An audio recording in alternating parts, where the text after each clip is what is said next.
Doctor Mohammad Yunus, আপনাকে আমাদের অনুষ্ঠানে স্বাগত জানাই। আমরা যখন আজকে ব্যারিস্টার সুমনের সাথে আমরা শো করব, তখন অনেকেই আমাদের কাছে জানতে চেয়েছেন এই প্রশ্নটি করার জন্য। আমি একটু ছোট্ট করে এক লাইনে এই প্রশ্নটি করে রাখি যে আপনি আর ফেসবুক লাইভ করবেন কিনা বিভিন্ন সমস্যা নিয়ে, সাধারণ মানুষের বিভিন্ন সংকট নিয়ে। আপনি যদি ছোট করে বলেন, আমরা মূল প্রশ্ন যাওয়ার আগে, এটা সবচেয়ে বেশি আপনার কাছে প্রশ্ন। সংকট কি দেশ থেকে চলে গেছে নাকি যে আমার লাইভ বন্ধ হয়ে যাবে? আচ্ছা, তার মানে আপনি করবেন সংকট যদি থাকে, আমি ফেসবুক লাইভটা তো হচ্ছে কি আমার একটা এই প্রতিরোধ বা প্রতিবাদ করার একটা উপায়। প্রধানমন্ত্রী শেখ হাসিনার সঙ্গে দেখা হওয়া সামনাসামনি, সেটাই আপনার জীবনের সবচেয়ে বড় ঘটনা। আপনি আর শেখ হাসিনা সরকারকে কি সমালোচনা করবেন? আপনি তো শেখ হাসিনা সরকারেরই একজন। আমার সমালোচনা প্রথম শুরু হয়েছিল আমার বাবার বিরুদ্ধে। আচ্ছা, আমার বাবার কার্যক্রম থেকেই প্রথমে আমি সমালোচনা করা শিখি। তো বিষয়টা হচ্ছে গিয়ে যেসব জায়গায় ধরেন আপনারে আমি সাংবাদিক হিসেবে পছন্দ করি, আপনার সাথে আমার 5টা মিনিট সময় কাটানোটা আমিও মনে করি যে এটা প্রায় আমার জন্য একটা প্রিভিলেজ। আই এম অনার্ড যে 5টা মিনিট সময় কাটাতে পারতেছি আমরা। কিন্তু একই সময় কিন্তু আপনার বিভিন্ন বিষয়ে কিন্তু আমি একমত হব না, আবার আপনার বিভিন্ন বিষয়ে কিন্তু আপনার একমত তো হবই না।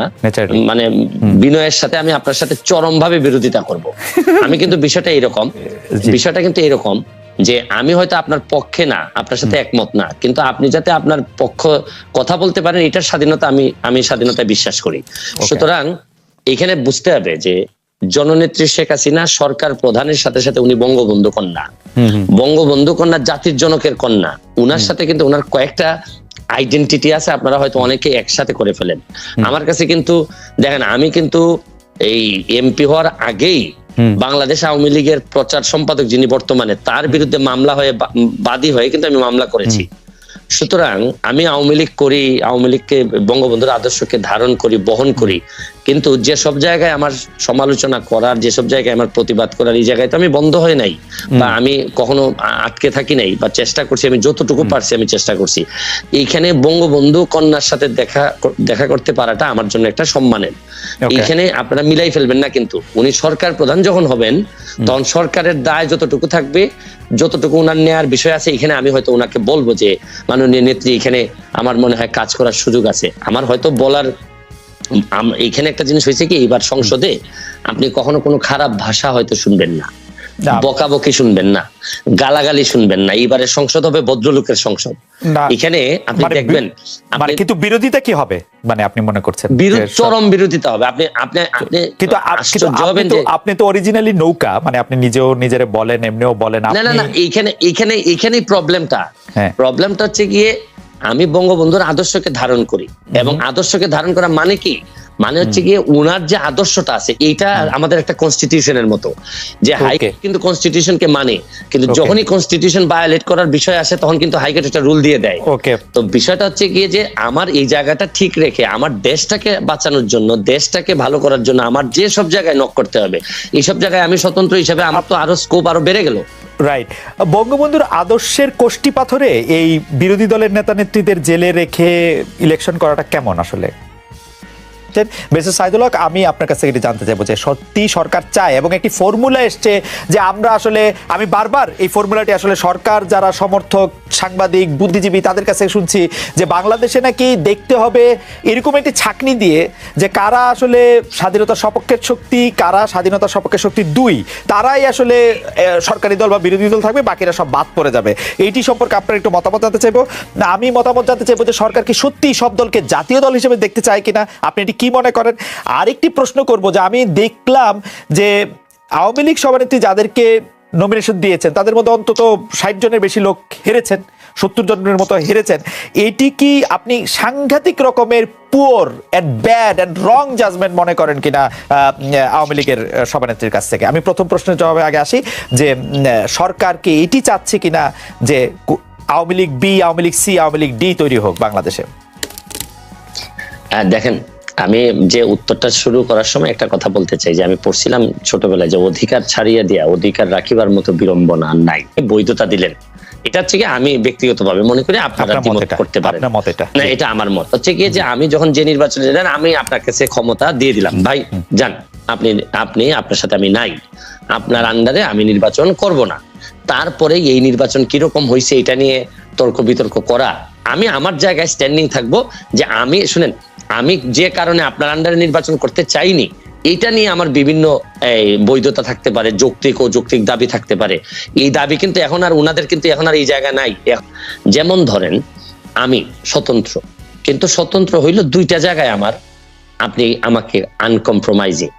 একটা হচ্ছে গিয়ে যে আমি বঙ্গবন্ধুকে ধারণ করি, বঙ্গবন্ধুকে বহন করি, আর একটা হচ্ছে মুক্তিযুদ্ধের সপক্ষের শক্তি হিসাবে আমি নিজেকে দাবি করি এবং এই অনুযায়ী কাজ করি। এই জায়গাটাকে আপনি যদি বলেন যে এই জায়গা যেহেতু আপনি মানেন, তাহলে আপনি বি টিম, তাইলে আমি সম্মানের সাথে আপনার সাথে দ্বিমত করতে চাই।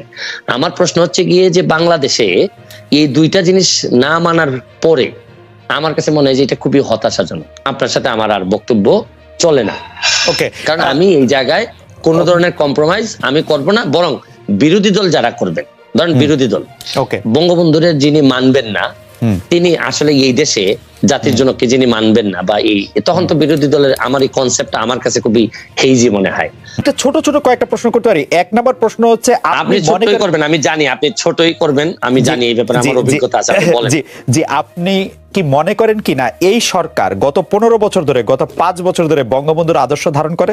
বঙ্গবন্ধুর আদর্শ ধারণ করা মানে কি, মানে আওয়ামী লীগের বিরুদ্ধে যেসব অভিযোগ, আমি খালি আর্থিক অভিযোগগুলি আপনাকে শুধু মনে করে দিতে চাই। আমি শুধু মনে করে দিতে চাই আওয়ামী লীগের সরকাররা কিরকম, আওয়ামী লীগের সরকারে যারা ছিল তারা কিরকম আঙ্গুল ফুলে কলা গাছ হয়েছে, সেটা আমি শুধু মনে করে দিচ্ছি আপনাকে। আমি এই জায়গাতেই থাকতে চাই। আপনি মুক্তিযুদ্ধের চেতনা বলতে আপনি মনে করেন যে এই জায়গায় থাকতে চাই, ভোট হবে হচ্ছে আমরা, এই জায়গায় থাকতে চাই। জি, আমি এই জায়গায় থাকতে চাই, এই জায়গায় থাকতে চাই। বলেন।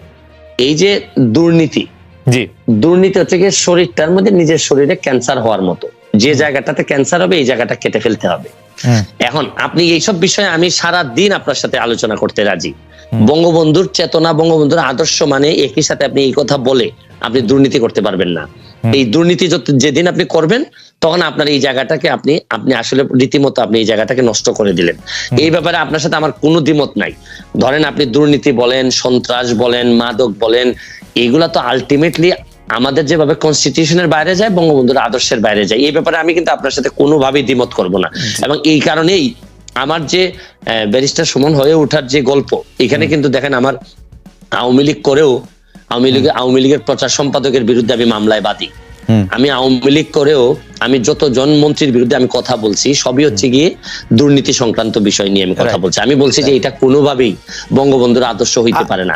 আমার সাথে আমি যুবলীগের আইন সম্পাদক হিসাবে অব্যাহতি পাই কেন?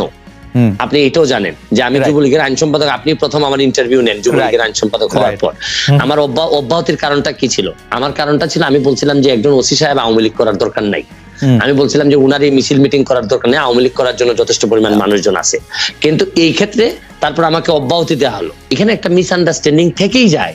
আমি বলছি বাংলাদেশের হয়েছে কি, আপনি বাংলাদেশের আদর্শ, রাষ্ট্র, সরকার প্রধান, দলীয় প্রধান, এগুলার মানুষ এমন ভাবে গুলাই ফেলে যে এখন আমরা এক জায়গায় নিয়ে কথা বলতে পছন্দ করি। আসলে কিন্তু আমি সরাসরি প্রশ্ন করি, শেখ হাসিনা বঙ্গবন্ধুর আদর্শ ধারণ করেন বলে আপনি মনে করেন কিনা? অবশ্যই। আর মুক্তিযুদ্ধের চেতনার মধ্যে আপনি বলে রাখছেন, আপনি আমাদেরকে বলছেন, অনেক দর্শক আমাদেরকে দেখছেন, আপনারা শুনলে আসলে দর্শকরা 46,000 দর্শক একসঙ্গে লাইভ দেখছেন ইউটিউবে, এটি বড় নাম্বার। তো আমরা মনে করি যে সকল দর্শকের সামনে আপনি বলছেন যে বঙ্গবন্ধুর আদর্শ এবং মুক্তিযুদ্ধের আদর্শের বাইরে কোনো কিছু হলে আপনি তার সঙ্গে নাই, আপনি সেটির মধ্যে বলবেন। আমরা এটি দেখবো যে আপনি এটি আসলে কিভাবে এটি পালন করেন বা কিভাবে এটি এক্সিকিউট করেন। নিশ্চয়ই আপনি আমাদেরকে এটি দেখাবেন।